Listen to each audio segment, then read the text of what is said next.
Hey and welcome. It's a great day outside, but luckily we got this in the mail. So let's go to the garage and have a look at it. All right, we're in the garage. So I got this from Moto, a little German company that does some carbon fiber bits.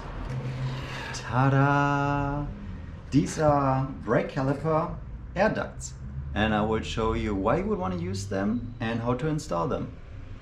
Alright, why would you want to install caliper air duct? Like you see here, this is an S1000 RR from BMW, and it's running slick tires because I track the machine regularly. Anyone that is on a fast big track with a fast bike, you will notice that with stock braking equipment, while it's absolutely adequate for the roads, it will hit its limits when you go to the track.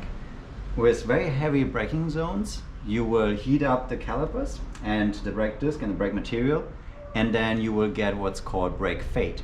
The brake lever will be more spongy, up to a degree if you push it way too hard, that you will have no brakes at all.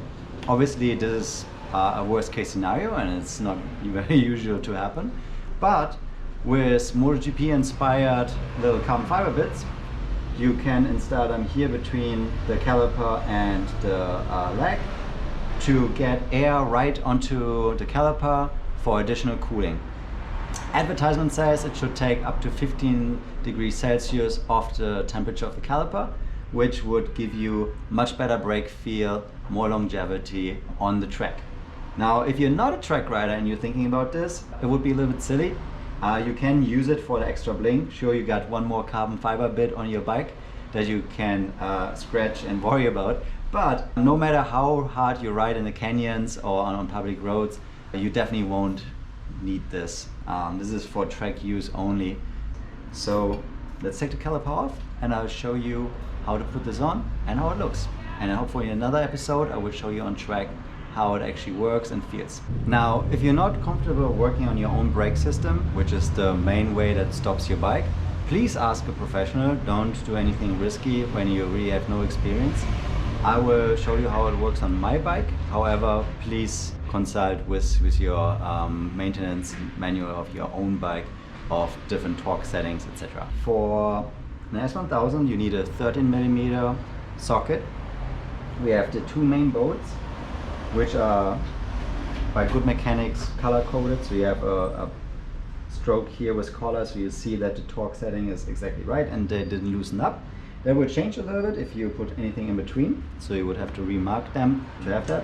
But what you really need to do is get the 13mm on and then simply loosen the bolt up.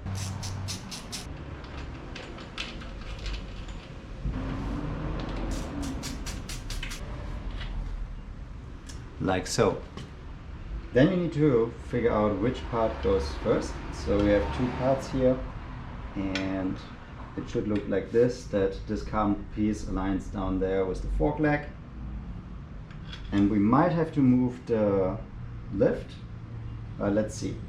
For the caliper itself, you can just pull it backwards.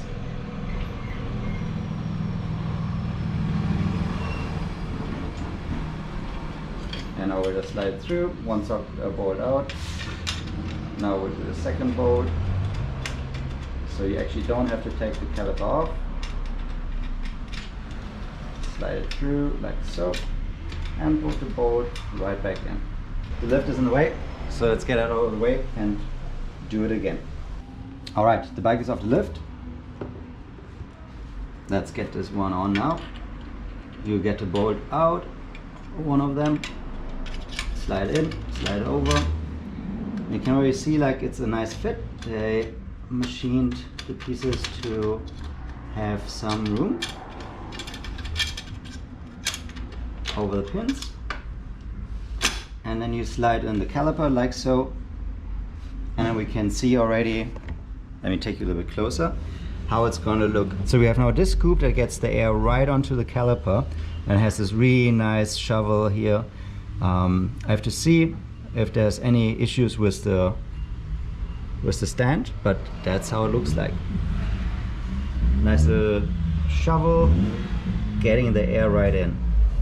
All you have to do is tighten those 2 bolts to the spec of your bike, and then ideally mark them again, because they will be in different spots, so you know if your bolts ever loosen up. Let's tighten those bolts. The old trick is to first do it finger tight. Once you have a finger tight, use the front brake, pump it. That will use the brake disc to seat itself perfectly on the rotor. And while you hold the brake, you snug down the bolts to the correct spec. And there you have it. Super simple install. This should provide some good airflow. It's very sturdy. Like if I really press against it with my fingers, it moves a little bit, but the wind will not give it any hard time. Let's try if the lift still works.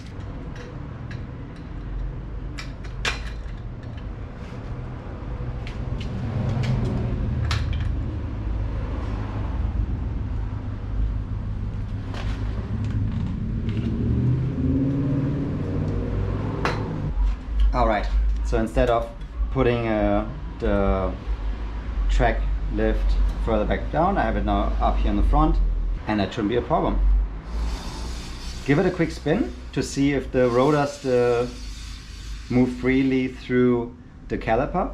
If you spin the wheel and it stops right away, like you get really a big push and it stops, then probably the brake pads are rubbing so strong against the rotor that you did something wrong. Try to wriggle it around again, use the trick with the brake to make sure that the front tire can move freely. With new brake pads, it will move a little bit slower because they're thicker, but it should move at least half a turn, maybe a turn.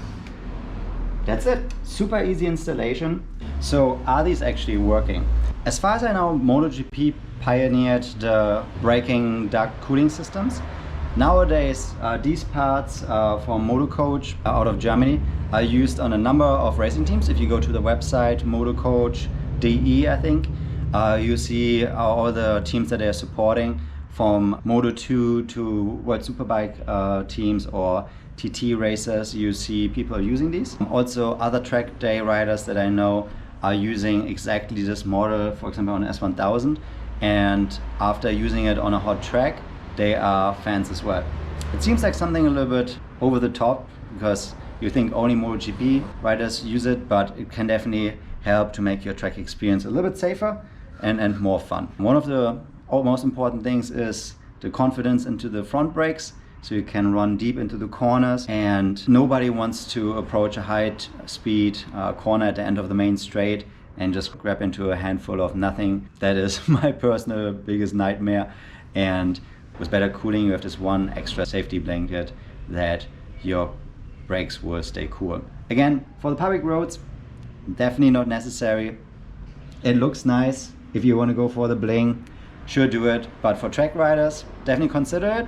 And as soon as I'm back on track, I will give an update of how the feeling of the brake lever feels. So if you want to hear how it feels on track and what kind of benefits it gives there, please feel free to subscribe and check for updates with the little bell icon, so you can hear a track report in a couple of weeks' time.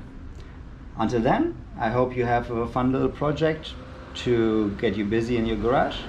Thank you for watching, and bye.